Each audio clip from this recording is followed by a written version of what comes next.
भारतीय संस्कृति के पुराण शास्त्रों में, महाभारत में एक ऋषि का नाम आता है। शायद सभी ने सुना होगा। उनके हम दो जीवन घटना प्रसंग पर बात करेंगे और थोड़ा योग विज्ञान के स्तर पर भी बात करने की कोशिश करेंगे कि ऋषि मार्कंडे, जब उनका जन्म नहीं हुआ था, उनके माता पिता को कोई संतान नहीं थी, तो उनके माता पिता ने शिव जी भगवान की तपस्या की और शिव जी भगवान ने उनको प्रसन्न होकर वरदान देना चाहा कि मैं तुम्हें पुत्र होने का वरदान दे दूंगा, लेकिन शर्त यह है, अगर तुम कोई गुणवान पुत्र चाहो, विद्वान गुणवान भगवान का भक्त, ऐसा पुत्र चाहो तो अल्पायु होगा। लेकिन अगर कोई मूर्ख पुत्र चाहो तो लंबी आयु वाला पुत्र हो जाएगा। ऐसा मैं वर आपको दे सकता हूं। तो मार्कंडेय जी के माता पिता ने कहा कि मूर्ख पुत्र का हम क्या करेंगे, देना हो तो गुणवान ही दो। गुणवान पुत्र होगा, अगर वो कम समय में रहेगा तो कम समय में भी कुछ ना कुछ अच्छा ही कर दिखाएगा। जिसमें सच्चा गुण होगा, सच्ची बात होगी, तो वो कम समय का उपयोग करके भी ज्यादा कुछ कर लेगा। यही तो संसार की उपलब्धि होती है कि कम समय में ज्यादा कुछ प्राप्त कर लिया जाए। तो शिव जी भगवान ने कहा तथास्तु, और फिर अगले साल भर में उनके पुत्र हो गया। लेकिन उनके पुत्र की आयु, जैसा कि शास्त्रों में बताया है, 16 साल या 18 साल के लगभग थी। तो उनके माता पिता ने विचार विमर्श किया, संतों से कहा, पूछा कि इनकी आयु कम है, क्या करना चाहिए। तो सभी संतों ने कहा कि आयु कम हो या ज्यादा हो, सबको भगवान की भक्ति तो करनी ही चाहिए, क्योंकि भगवान की भक्ति ही सुख प्रदायक है, प्रेम प्रदायक है, सारे दुखों का नाश करती है। अगर इनकी उम्र कम भी है या ज्यादा है तो ये काम तो सबसे पहले करना चाहिए। अब हो सकता है भगवान खुद कृपा कर दें, तो हो सकता है कम उम्र ज्यादा भी हो जाए। तो वो बचपन से ही शिव जी भगवान के भगत बन गए। उन्हीं की कथा सुनते, उन्हीं के गीत गाते, उन्हीं की पूजा करते। उनका काफी ज्यादा टाइम शिव जी भगवान की पूजा में लगा रहने लगा। जब वो समय आया 16 साल का, 18 साल का, तो एक दिन वो भगवान शिव की पूजा कर रहे थे, क्योंकि वो अधिकतर भगवान की शिव की ही पूजा में लगे रहा करते थे। तो जब उनका आयु का समय पूरा होने को आया, तो उस दिन उन दिनों में उन्होंने शिव जी की विशेष पूजा प्रार्थना शुरू कर दी थी। भगवान के ध्यान में डूबे रहने लग गए थे। तो एक दिन यमराज जी प्रकट हो गए, और यमराज जी प्रकट हुए तो उन्होंने उनको ले जाना चाहा। लेकिन उन्होंने देखा कि यमराज जी आए हैं, और उन्होंने भगवान शिव को पुकारा। भगवान शिव की पूजा कर रहे थे, और भगवान शिव की मूर्ति से, शिवलिंग से वो लिपट गए। और वो भगवान शिव जी की मूर्ति से लिपटे, शिवलिंग से लिपटे, इधर यमराज उनको ले जाने के लिए खींचने लगा। तो जब उनका भाव प्रगाढ़ हुआ और प्रार्थना करी भगवान शिव से, तो भगवान शिव वहां प्रकट हो गए और उन्होंने यमराज जी को भगा दिया। जहां भगवान प्रकट हो जाते हैं वहां यमराज जी या मृत्यु भाग जाते हैं। फिर भगवान शिव उनसे प्रसन्न होकर उनको अमर होने का वरदान दिया। अब ये कहानी यहां तक है कि उनको यमराज जी भाग गए और शिव जी भगवान ने अमर होने का वरदान दे दिया। अब थोड़ा इस पर भावार्थ पर विचार करते हैं इस कहानी के, कि जब भक्त भगवान की भक्ति में डूब जाता है, उसका मन अखंड एकाकार भगवान में लीन हो जाता है, तब उसके पास मृत्यु भी आए तो मृत्यु उसको ले जा नहीं सकती। क्योंकि जिस भक्त ने भगवान को पकड़ रखा है, वहां मृत्यु का प्रवेश हो ही नहीं सकता। मृत्यु का प्रवेश तो वहीं होता है जहां संसार के द्वंद्व होते हैं, शरीर और मन में संसार के विकार होते हैं, वहीं तो मृत्यु प्रवेश कर सकती है। जो भक्त भगवान से जुड़ गया उसके अंदर स्वतः ही अमरता का भाव, अमृत का बोध आ जाता है।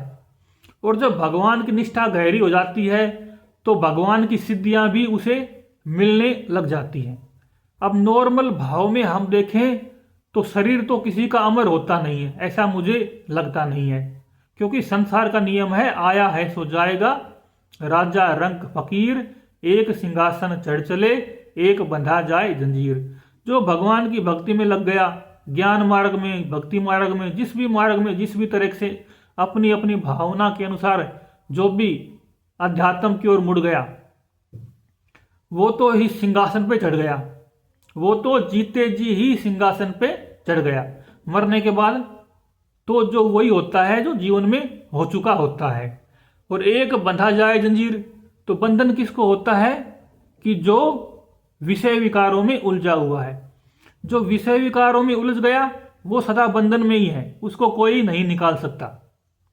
और जो भगवान की ओर मुड़ गया वो मुक्त ही है, उसको कोई बंधन बांध नहीं सकता।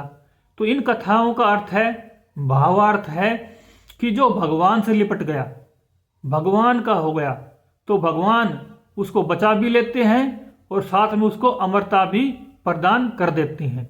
ये मन के तल पे तो होती है, कभी कभी सिद्धियों के रूप में शरीर के तल भी साधक की आयु लंबी हो सकती है। जैसे कि मार्कंडेय ऋषि की ये शिव जी भगवान ने वरदान दिया कि तुम अमर हो जाओगे, लेकिन कम से कम ये तो है ही कि उनकी आयु तो लंबी हो ही गई होगी, क्योंकि अमरता का हिसाब कौन रखेगा। कहते हैं कि ब्लैक होल में जाके या प्रलय में जाके हमारी पृथ्वी ही नष्ट हो जाती है। तो जब पृथ्वी खुद ही नष्ट हो जाती है तो पृथ्वी से पैदा होने वाले शरीर कहाँ अमर हो पाएंगे। लेकिन जो आत्म तत्व की जो अमरता है वो तो सदा ही एक ज्ञानी पुरुष को, एक भक्त को होती ही है पहले से ही। वो तो नित्य सिद्धांत है प्रकृति का। अगर आप अपने स्वरूप में स्थित होते हो, परमात्मा के साथ जुड़ते हो, तो आप अमरता स्वतः ही प्राप्त कर लेते हो, उसका बोध हो जाता है। तो जो मार्कंडेय ऋषि की ये कथा है अमरता वाले की, शिव जी ने उनको अमरता का वरदान दिया, तो वो उनके प्रारब्ध की तपस्या, कुछ सिद्धि, ऐसा कुछ हो सकता है कि हिमालय में लंबी लंबी आयु के योगी रहते हैं तो रह सकते हैं वो प्राणायाम के दम पर या संकल्प बल पर। लेकिन अगर कोई अमर हो जाए और पृथ्वी अमर नहीं है, क्योंकि पृथ्वी पर जो प्रलय होता है, ब्लैक होल में जाती है, जैसे भी नष्ट होती है, तो तब ये इंसान या भक्त या ज्ञानी कहाँ रहेगा। अगर रह भी जाएगा कहीं दूसरी पृथ्वी पर जाके तो उसको कौन पहचानेगा। अगर पता कैसे लगेगा कि ये अमर है या इसी पृथ्वी का कोई नया साधक है। तो जो ये अमरता की बातें हैं ये तो एक तरह से बच्चों जैसी बातें भी हो जाती हैं। तो दूसरा हम प्रसंग ले रहे हैं मार्कंडेय ऋषि का कि एक बार उन्होंने भगवान की तपस्या करी और तपस्या के बाद उन्होंने महसूस किया, भगवान से वरदान मांगा। पहले उनको ये लगा था कि मैं भगवान की लीला को इस तरह देखूं कि प्रलय कैसे होता है, भगवान अपनी लीला से प्रलय कैसे करते हैं। तो एक बार क्या हुआ, वो कहीं थे, जहां भी थे, कहीं भी थे, बैठे थे और एक तूफान आया, जल ही जल फैल गया, सारी पृथ्वी प्रलय में डूब गई, सब कुछ डूब गया। वो अकेले बच गए और वो पानी पे तैरने लगे, वो नहीं डूब पाए। भगवान ने ऐसी लीला करी। भगवान से उन्होंने तपस्या में वर मांगा कि मैं आपकी प्रलय को देखना चाहता हूं। तो एक दिन उन्होंने ऐसा महसूस किया। जब उन्होंने ऐसा महसूस किया कि सब तरफ जल ही जल हो गया, प्रलय हो गया और बहुत लंबे समय तक, पता नहीं कुछ दिन थे, महीने थे, साल थे, वो जल में ही भटकते रहे। फिर थक कर हार कर बहुत दिन बीत गए, तब उनको एक पत्ता दिखाई दिया उस जल में तैरते तैरते, और उस पर एक बालक बैठा हुआ था कि वो विष्णु भगवान ही थे या कोई भी थे। तो वो उस बालक के पास गए, देखा ये बालक कौन है, क्या है, ये कहाँ से बच गया, सारी सृष्टि डूब गई है, फिर ये बालक क्यों बच गया है। वो जैसे उनके पास गए, उन्होंने सांस ली। जो बालक था पत्ते के ऊपर तैर रहा था, पत्ते के ऊपर लेटा हुआ तैर रहा था, उस बालक ने, भगवान विष्णु ने जब सांस ली तो उसकी सांस के साथ मार्कंडेय ऋषि उनके नाक के द्वारा अंदर ही घुस गए। और अंदर घुसे तो उन्होंने वापस इस पृथ्वी को देखा, इस पृथ्वी के जीवों को देखा, मनुष्यों को देखा, जीवों के, मनुष्यों के कर्मों को देखा, वनों को, पहाड़ों को देखा, सारी प्रकृति को देखा। और उन्होंने कई ब्रह्मांड भी देखे, कई तरह की सृष्टियां भी देखी, वहां पर प्रलय भी देखे, वहां नई सृष्टियां उत्पन्न होती हुई भी देखी। उन्होंने बहुत कुछ देखा वहां पे। फिर बहुत कुछ देखा तब उनको लगा कि सृष्टि कहीं अंत वाली नहीं है, सृष्टि अनंत है, इसका कहीं और छोर तो है ही नहीं। फिर वो वापिस भगवान की सांस से बाहर आ गए। जब उन्होंने भगवान की सांस से बाहर आके देखा तो फिर वो उसी समुद्र में थे, वहीं थे। लेकिन अभी तक उसने देखा कि ये सब कुछ जो मैंने भीतर देखा, भीतर मैंने अनंत समय बिताया, पता नहीं कितने कितने युग बीत गए, कितनी सृष्टियां पैदा हुई, कितनी सृष्टियां नष्ट हो गई। इस तरह उन्होंने देखा और बाहर समुद्र में आए। फिर कुछ समय बाद समुद्र और प्रलय समाप्त हो गया और वापिस वो अपनी जगह पर ही थे। ऐसी कथाएं और भी कई जगह मिलती हैं, योग वशिष्ठ में मिलती हैं। एक कथा कृष्ण भगवान और अर्जुन जी या कृष्ण भगवान और नारद जी के बारे में मिलती है कि जो ये मन का भ्रम होता है, मन तरह तरह की कल्पनाएं कर लेता है, तो वहां समय का बोध खो जाता है और समय कभी बहुत छोटा होता है, समय कभी बहुत बड़ा हो जाता है। जैसे सपने में कई बार होता है, कभी सपना इतना लंबा लगता है कि नींद छोटी लगती है और सपना बहुत बड़ा लगता है। कई बार ऐसा होता है, हम सोते हैं तो ऐसा लगता है कि अभी कुछ मिनट पहले ही सोए थे और रात के 8 घंटे ऐसे ही बीत गए। तो ये हमारे मन की बनावट ऐसी है कि ये कम समय में कभी ज़्यादा चीज़ भी देख लेता है, कभी ज़्यादा समय में कम चीज़ ही देख पाता है।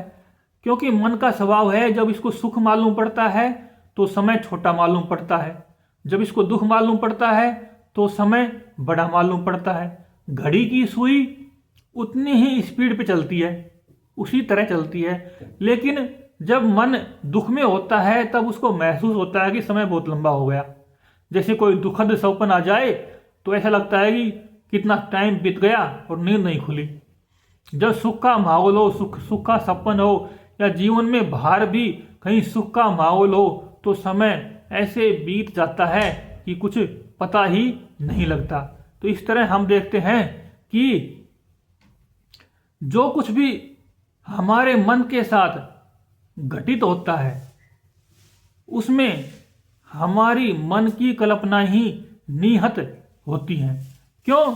जब तक मन की कल्पनाएं होती हैं तभी तक ये सृष्टि हमारे सामने प्रकट होती रहती है, नए नए रूपों में आगे आगे आती रहती है। लेकिन जैसे ही हमारा मन संकल्प निर्विकल्प हो जाता है, हमारे संकल्प जितने भी होते हैं वो निर्विकल्प अवस्था की ओर मुड़ जाते हैं, हम निर्विकल्प में पहुंच जाते हैं, तो हमारे लिए ये सारी सृष्टि खत्म हो जाती है। तो हमारा मन परम प्रेम में, परम शांति में निमग्न हो जाता है। अब वो अवस्था भक्ति की हो सकती है तो भक्त कहेंगे कि वहाँ प्रेम ही प्रेम है। वो अवस्था ज्ञान की, ध्यान की हो सकती है तो ज्ञानी ध्यानी कहेंगे वहाँ शांति ही शांति है। लेकिन शांति और प्रेम के विरोध में क्या है? द्वंद्व। और द्वंद्व क्यों होता है? इच्छाओं से। जब इच्छाएं खत्म हुई द्वंद्व खत्म हुआ, द्वंद्व खत्म हुआ दुख खत्म हुआ, दुख खत्म हुआ दो दुख में संसार खत्म हुआ, और दुख में संसार खत्म होने के बाद परमात्मा का प्रेम, परमात्मा की शांति ही बची रह जाती है। तो जो हमारे शास्त्रों में, पुराणों में जो कुछ भी बताया गया, लिखा गया, वो सारा का सारा हमारा अपना ही मनोविज्ञान है। अपने मन की कल्पनाएं, मन की ज्ञान की अवस्थाएं, प्रेम की अवस्थाएं, उन्हीं बातों को अलग अलग कहानियों में, दृष्टांतों में समझाया गया है।